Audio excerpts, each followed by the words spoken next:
Join me, friends, as I dive down the rabbit hole of silicone bead making. Hey, everybody, it's Colette with Blessings Craft Therapy, if you didn't know. And if you did, thank you so much for coming back. All right, so I got these beads. I'll let you know where I got them. If it's on TikTok and you're watching this, there's a product link on there. And here they are. They're silicone beads, and they're cow print. So cute. All right, so I put it in a little bowl on the side just to get my other stuff ready. And now I have some elastic. I think this is 0.7 millimeter. I could be wrong, but anyways. And then I have these little findings for making a keychain. So I take a jump ring and I open it up, and I have this little, I don't even know what you call it. It's just a little tassel and a key ring, like a split ring, and I put those on that, and then I close up the jump ring. I got these things, by the way, on Amazon. Ta-da. There we go. Closed up our jump ring. We're good.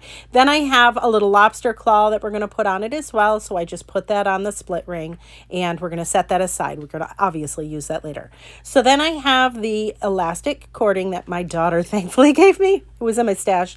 And I'm going to put all of these beads on this little tray. This is amateur hour, folks, because I don't have any bead making stuff. So I have to put it in this little tray so that we can get our pattern. And you can put these in whatever pattern you want. That was the hardest part of this whole project. Just so you know, was coming up with a pattern. But anyways, once you get your pattern, you're going to start putting your beads on the elastic cording. If I were to do this again, I'd use a heavier gauge elastic cording, but whatever. All right, so here we are. We have it.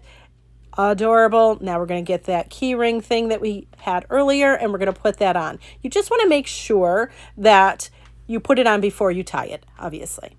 All right, so then what we're going to do is just gauge. Let's see how wide it is and see if we need to put more on. It is a little too small for my man hands.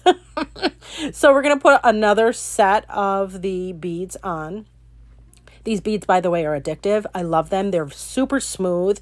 Whew, they're very soft and, like almost like a little rubber ball.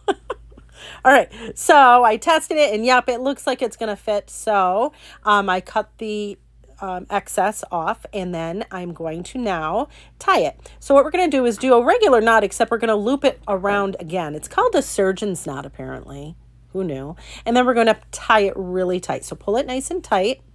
And then you're going to finish the knot by just doing another regular knot. You don't have to double that one. I'm pulling it really tight because I want to make sure that it's secure.